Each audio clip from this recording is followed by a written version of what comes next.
नया ई श्रम कार्ड बनाने का जो प्रोसेस है पहले से बिल्कुल ही चेंज हो चुका है। अभी पोर्टल पर कुछ नए ऑप्शन आए हैं, तो किस तरीके से आपको कार्ड को जनरेट करना है, लाइव पूरा प्रोसेस दिखाने वाला हूँ। जो 3,000 रुपए महीने पेंशन दी जाती है, जो 1,000 रुपए महीने सरकार की तरफ से ई श्रम कार्ड पर मिलते हैं, इनका बेनिफिट कैसे आप ले सकते हो, उसके बारे में भी बताने वाला हूँ। तो कार्ड को बनाने के लिए सबसे पहले तो अपना जो ब्राउज़र है वो ओपन करना है, यहाँ पर आपको सर्च करना है ई श्रम। तो आप सभी के सामने इसकी जो ऑफ़िशियल वेबसाइट है आ जाएगी। वैसे इस पोर्टल का जो लिंक है मैंने वीडियो के डिस्क्रिप्शन में और पिन कमेंट के अंदर भी दे रखा है, जहाँ से आप डायरेक्टली इस पोर्टल पर आ सकते हो। अब यहाँ पर आपको एक नया कार्ड अगर बनाना है तो यहाँ पर आपको ऑप्शन मिलता है रजिस्टर ऑन ई श्रम का। तो यहाँ पर हम इसी ऑप्शन पे क्लिक करेंगे। जैसे हमने क्लिक किया है तो हमारे सामने कुछ इस तरीके का इंटरफेस आएगा। अब यहाँ पर आप सभी को सबसे पहले तो आपको अपना जो मोबाइल नंबर है एंटर करना है। मोबाइल नंबर आपको वही यूज़ करना है जो आपके आधार से लिंक हो। यहाँ पर एक कैप्चा कोड भी दिखाया जाएगा। ये कैप्चा कोड जैसा है सेम वैसे इस बॉक्स के अंदर फिल कर देना है। अब यहाँ पर आप सभी को कुछ क्वेश्चन पूछे जाते हैं, जैसे कि ईपीएफओ के अंदर आप रजिस्टर्ड तो नहीं हो, ईएसआईसी गवर्नमेंट की जो स्कीम होती है उसके अंदर तो आपको बेनिफिट नहीं मिल रहा है। तो हम ऐसी स्कीम के अंदर रजिस्टर्ड नहीं है, नो नो के ऑप्शन पे क्लिक करेंगे और सेंड ओटीपी के ऑप्शन पे क्लिक करेंगे तो हमारे मोबाइल फ़ोन पर वेरिफिकेशन के लिए एक कोड आएगा एसएमएस के माध्यम से, जिसे हम यहाँ पर दर्ज करेंगे और कैप्चा कोड अगेन आपको दिखाया जाएगा। इसको फिल करना है, सबमिट के ऑप्शन पे क्लिक करना है। अब जैसे हमने इतना किया है तो हमारे सामने एक छोटा-सा फॉर्म आ जाएगा जहाँ पर आधार के ज़रिए आपको ई-केवाईसी करना है। तो यहाँ पर हम अपना जो आधार नंबर है 12 डिजिट का एंटर करेंगे। यहाँ पर ऑथेंटिकेशन का मोड सेलेक्ट करने का ऑप्शन मिलता है। केवल ओटीपी वाला ऑप्शन सेलेक्ट करना है, आधार के ज़रिए हम वेरिफिकेशन कर पाएँ। और कैप्चा कोड यहाँ पर सेम आपको फिल करना है। आई एग्री के ऑप्शन पे क्लिक करना है और सबमिट के ऑप्शन पे क्लिक करना है। तो यहाँ पर आप सभी के आधार से जो भी मोबाइल नंबर लिंक होगा उस पर एक वेरिफिकेशन के लिए ओटीपी आएगा। तो हमने सेम ही यूज़ किया है तो उस पर एक बार फिर से आपको यूआईडीएआई की तरफ से मैसेज आएगा जिसमें एक कोड होगा। वो 6 डिजिट का कोड यहाँ पर इंटर करना है, कैप्चा कोड दिखाया जाएगा। ये कैप्चा कोड सेम इस बॉक्स के अंदर फिल करना है और सबमिट के ऑप्शन पे क्लिक करना है। तो इस तरीके से आप देखोगे कि आधार के ज़रिए हमारा जो ऑथेंटिकेशन है वो सक्सेसफुली हो चुका है। हमारे आधार कार्ड पर जो भी हमारी इन्फॉर्मेशन मौजूद थी वो यहाँ पर फेच होकर के आ चुकी हैं। केवल जो भी इन्फॉर्मेशन यहाँ पर पहले से ब्लैंक है वो हमें फिल करना है। इसमें हम यहाँ पर continue to enter other in detail के ऑप्शन पे क्लिक करेंगे तो यहाँ पर हमारा जो मोबाइल नंबर है रजिस्ट्रेशन पेज से ही आ चुका है। इमरजेंसी मोबाइल नंबर, परिवार का कोई दूसरा मोबाइल नंबर है तो आप दे सकते हो, नहीं इन केस तो छोड़ भी सकते हो। ईमेल आईडी यहाँ पर आपको इंटर करना है, तो आप शादीशुदा हो या अनमैरिड हो, यहाँ पर अपने अकॉर्डिंग आपको सिलेक्शन करना है। और यहाँ पर फादर का नाम फिल करना है इंग्लिश लैंग्वेज में। इसी तरीके से मदर का नाम यहाँ पर एंटर करेंगे। सोशल कैटेगरी का ऑप्शन मिलता है जिसमें एससी, एसटी, ओबीसी, जनरल जिस भी कैटेगरी से आपको आपको अपने अकॉर्डिंग सिलेक्शन करना है। यहाँ पर आपको सिलेक्शन के साथ ही में सोशल कैटेगरी का सर्टिफिकेट अपलोड करने का भी ऑप्शन मिलता है। तो कास्ट सर्टिफिकेट अगर आपने कभी अप्लाई किया है, बनवाया है तो आप यहाँ पर दे सकते हो। अगर आपके पास में अभी नहीं है तो ऐसा कोई ज़रूरी नहीं कि मैंडेटरी है अभी आपको अपलोड करना है। ऐसे भी आपका जो ई श्रम कार्ड है बन जाएगा, आप बाद में भी कभी बनाते हो, उसके बाद में अपलोड कर सकते हो। कोई भी अकल विकलांग व्यक्ति है, तो उसे यहाँ पर टिक करना है, विकलांगता का टाइप बताना है। मेरे केस में एप्लीकेबल है नहीं, तो इसको हम ऐसे ही छोड़ देंगे। यहाँ पर नॉमिनी परिवार का जो भी सदस्य को जिसको भी आप बनाना चाहते हो, उसकी डिटेल एंटर करना है, जैसे कि नाम फिल करेंगे। नॉमिनी की डेट ऑफ बर्थ क्या है, तो यहाँ पर कैलेंडर के ऑप्शन पे क्लिक करके हम सेलेक्ट कर लेंगे। तो जिसको भी आपको यहाँ पर नॉमिनी बनाना है, आपको यहाँ पर उसकी जो डिटेल्स है एंटर कर लेना है। इसी के साथ में नॉमिनी का जो एड्रेस है, यहाँ पर आप सभी को एड्रेस कंप्लीट एंटर करना है। नॉमिनी के पास में कोई मोबाइल नंबर है तो आप बता सकते हो, हालाँकि ये इन्फॉर्मेशन ज़रूरी नहीं है। अगर नॉमिनी का सेक्शन आप छोड़ना भी चाहो तो आप छोड़ भी सकते हो। मैंने जैसे कि साथी के साथ फिल कर लिया है। यहाँ पर सेव एंड कंटिन्यू पे ऑप्शन पे क्लिक करेंगे, तो यहाँ पर इस तरीके से देखोगे कि एक स्टेप हमने सक्सेसफुली कंप्लीट कर लिया है। अगला सेक्शन आता है जहाँ पर आप सभी को सबसे पहले तो रेसिडेंशियल डिटेल आप सभी को एंटर करना है, जिसमें कि सबसे पहले आपका जो भी स्टेट है वो सेलेक्ट करना है। डिस्ट्रिक्ट है, होम जो डिस्ट्रिक्ट है आपको सेलेक्ट करना है। स्टेट स्पेसिफिक आईडी आप सभी के लिए है नहीं, ये आपको पता भी नहीं होगा, तो इसको एंटर करने की ज़रूरत नहीं है। अब यहाँ पर जो करंट एड्रेस आप सभी को एंटर करने के लिए बोला जा रहा है, इसके अंदर आपको अपना जो कंप्लीट करंट यानी कि वर्तमान जो पता है वो एंटर करना है। अब इन केस आप काम के सिलसिले में किसी दूसरी लोकेशन में रहते हो, तो आप अपना वर्तमान पता यहाँ पर बता सकते हो। आप शहरी क्षेत्र से हो तो यहाँ पर अर्बन सेलेक्ट करोगे, अदरवाइज़ रूरल वाला ऑप्शन सेलेक्ट करना है और यहाँ पर आप सभी को अपना जो वर्तमान एड्रेस है वो एंटर करना है। इन केस आपके केस में सारा सेम ही है, जैसे कि आधार कार्ड पर जो एड्रेस है, वही आपका वर्तमान पता भी है, तो आप वही एड्रेस दोबारा से भी यहाँ पर एंटर कर सकते हो। यहाँ पर address line first, address line second में एड्रेस अपना कंप्लीट फिल करना है, स्टेट सेलेक्ट करना है और वर्तमान पता का जो भी डिस्ट्रिक्ट है वो आपको चूज़ करना है। अब ऊपर जो एड्रेस आपने एंटर किया है, वो एड्रेस पर कब से आप निवास कर रहे हो, तो यहाँ पर आप इस टैब पे क्लिक करोगे तो कई सारे ऑप्शन आ जाएँगे, जैसे कि 1 साल, 2 साल, 5 साल, 10 साल। यहाँ पर आप अपने अकॉर्डिंग सेलेक्ट कर सकते हो। अगर आप उसी पते पर रह रहे हो जो आपका जन्म स्थान है, तो आप यहाँ पर अपनी ऐज के अकॉर्डिंग जितने भी साल के आप हो उस तरीके से सेलेक्ट कर सकते हो। इसी के साथ में अब अगला ऑप्शन मिलता है परमानेंट एड्रेस का। तो जैसे कि ये जो एड्रेस है, जिस तरीके से हमने ऊपर एड्रेस अपना कंप्लीट फिल किया है, उसी तरीके से अब जहाँ पर भी हम रहते हैं, जैसे कि आधार कार्ड पर जो एड्रेस है, वो एड्रेस आपको यहाँ पर फिल करना है। तो शहरी क्षेत्र से हो तो अर्बन, अदरवाइज़ रूरल वाला ऑप्शन सेलेक्ट करना है और यहाँ पर address line first, address line second में अपना जो कंप्लीट एड्रेस है एंटर करना है, अपना स्टेट सेलेक्ट करना है, डिस्ट्रिक्ट चूज़ करना है। सेव एंड कंटिन्यू के ऑप्शन पे क्लिक करते ही अगला सेक्शन आता है एजुकेशन एंड क्वालिफिकेशन का, जहाँ पर सबसे पहले तो आप क्वालिफिकेशन की टैब पे क्लिक करोगे तो कई सारे ऑप्शन यहाँ पर मिल जाते हैं, जिसमें कि आपका क्वालिफिकेशन का लेवल क्या है आपको सिलेक्शन करना है। तो जैसे कि कोई प्राइमरी में है, आपने हाई स्कूल किया है या ग्रेजुएशन किया है, कई सारे ऑप्शन दिए गए हैं, जैसे कि कोई अनपढ़ है, पढ़ा लिखा नहीं है, तो नॉट इलिटरेट वाला भी ऑप्शन दिया गया है। आप अपने अकॉर्डिंग सिलेक्शन कर सकते हो। यहाँ पर ये करने के बाद में आप सभी से एजुकेशन सर्टिफिकेट भी अपलोड करने के लिए बोला जाता है, तो आप चाहो तो अपलोड कर सकते हो, हालाँकि मैंडेटरी नहीं है, कार्ड बन जाएगा।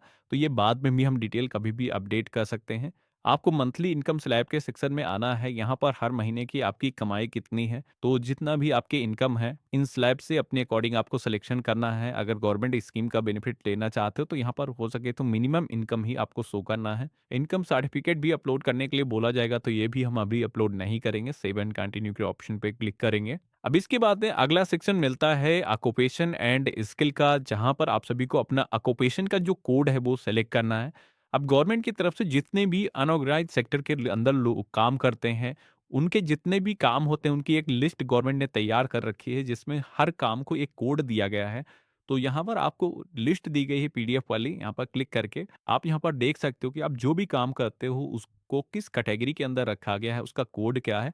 तो यहाँ पर आपको पूरी लिस्ट मिल जाएगी, इसको मैं वीडियो के डिस्क्रिप्शन में भी आपको दे दूँगा, जिसमें आप यहाँ पर देख सकते हो ये जो कोड उसके आगे मेंशन किया गया है, यही कोड आपको वहाँ पर पेस्ट करना है। आप चाहो तो डायरेक्टली नाम भी वहाँ पर फिल करके सर्च कर सकते हो, आज की डेट में तो सर्च नाम से भी हो जाता है। अब यहाँ पर डिटेल को फिल करने से पहले आप सभी से यहाँ पर पूछा जाता है कि आप एग्रीगेटर्स के साथ में कोई प्लेटफ़ॉर्म वर्कर तो नहीं हो? तो जैसे कि आप ओला, उबर के साथ में काम करते हो, ज़ोमैटो में डिलीवरी का काम करते हो, अर्बन कंपनी के साथ में काम करते हो, तो इस तरीके के जितने भी एप्लीकेशन हैं, इनके अंदर अगर आप काम करते हो, तो आपको यहाँ पर बेसिकली बताना है। यहाँ पर अभी गवर्नमेंट ने अनऑर्गेनाइज्ड सेक्टर के अंदर जैसे कि ये काम भी जोड़ दिए हैं, तो कोई भी ओला, उबर का ड्राइवर है, तो वो अपना भी यहाँ पर ई-श्रम कार्ड बना सकता है। अगर आप डिलीवरी का काम करो ज़ोमैटो के अंदर, तो उनका भी कार्ड यहाँ से बन जाएगा। तो आप इसके बारे में उन लोगों को भी ज़रूर अवेयर करना, जो लोग डिलीवरी कर रहे हैं, उनको भी इसके बारे में ज़रूर बताना, जिससे कि वो लोग भी अपना जो कार्ड है, वो बना पाएँ। तो यहाँ पर जैसे कि मैं प्लेटफ़ॉर्म वर्कर नहीं हूँ, मैंने नो के ऑप्शन पे क्लिक किया है। अब हमें यहाँ पर प्राइमरी ऑक्यूपेशन के सेक्शन में आना है। यहाँ पर आपको अपना जो एनसीओ कोड है, जो आपने यहाँ पर लिस्ट में से फेच किया है, वो आपको एंटर करना है। या फिर उसका जो नाम है, जो भी आपने लिस्ट के अंदर देखा आपके बिज़नेस का या आप जो भी काम करते हो उसका जो नाम है, वो आपको यहाँ पर एंटर करना है। तो जैसे कि कोई कारपेंटर है, यहाँ पर जैसे कि आप सर्च करोगे, तो यहाँ पर आप देखोगे कि सजेशन आना शुरू हो जाते हैं। तो आप जैसे टाइप करोगे, सी जैसे टाइप करोगे, उसके आगे का जो सजेशन यहाँ पर दिखाया जाता है। तो इस तरीके से आपका जो भी काम करते हो, आप यहाँ पर डायरेक्टली भी फेच कर सकते हो। अब यहाँ पर जैसे कि मैंने कारपेंटर सेलेक्ट किया है, तो ये एक तरीके से बिल्डिंग एंड अंडर कंस्ट्रक्शन के सेक्शन में आता है। तो जैसे कि यहाँ पर बताया जा रहा है, BOCW जो बिल्डिंग एंड अदर कंस्ट्रक्शन वाला जो पोर्टल होता है, उस पर यहाँ पर बताया जा रहा है कि आपका जो डेटा है अभी तक नहीं मिला है।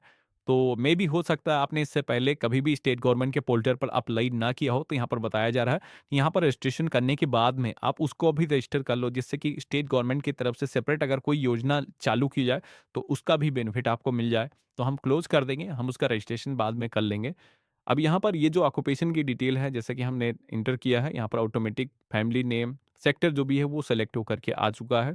कितने सालों से ये काम कर रहे हैं, यहाँ पर आपको सिलेक्शन करना है। सेकेंडरी ऑक्यूपेशन का भी ऑप्शन मिलता है। अब यहाँ पर ये जो सेकेंडरी ऑक्यूपेशन है सभी के केस में ये ज़रूरी नहीं है। अगर आपको कोई दूसरी स्किल आती है, दूसरा भी कोई काम आप करते हो, तो यहाँ पर आप बता सकते हो, आप अपने प्रोफ़ाइल के अंदर और भी कामों को ऐड कर सकते हो। तो यहाँ पर जैसे कि मैंने डिस्ट्रीब्यूटर, सेल्स एंड रिप्रेजेंटेटिव वाला ऑप्शन सेलेक्ट किया है, तो आप यहाँ पर देखो डिलीवरी बॉय वाला जो ऑप्शन यहाँ पर आ चुका है, जैसे कि आप ग्रोसरी डिलीवर करते हो, फूड डिलीवरी करते हो या कोई हॉकर है, तो वो भी इसके अंदर रजिस्ट्रेशन कर सकता है। यानी कि ब्लिंकिट में काम करते हो, ज़ेप्टो के अंदर काम करते हो या फिर ज़ोमैटो वगैरह के अंदर डिलीवरी का काम करते हो, तो ये कैटेगरी आप सेलेक्ट कर सकते हो। बाकी लिस्ट मैंने दे रखा है, उसमें भी आप अपने अकॉर्डिंग फ़िल्टर करके सर्च कर सकते हो। ऑक्यूपेशन सर्टिफिकेट भी यहाँ पर अपलोड करने के लिए बोला जाता है, तो अगर आप सभी को ज़ोमैटो या फिर स्विगी की तरफ से रजिस्ट्रेशन करने के बाद में कोई एप्लीकेशन का रजिस्ट्रेशन ऑनबोर्डिंग का सर्टिफिकेट है, तो आप अपलोड कर सकते हो। अब यहाँ पर आप सभी से पूछा जाता है कि ये जो स्किल है, किस तरीके से आपने एक्वायर करी है? क्या कोई फॉर्मल या टेक्निकल ट्रेनिंग हासिल की है?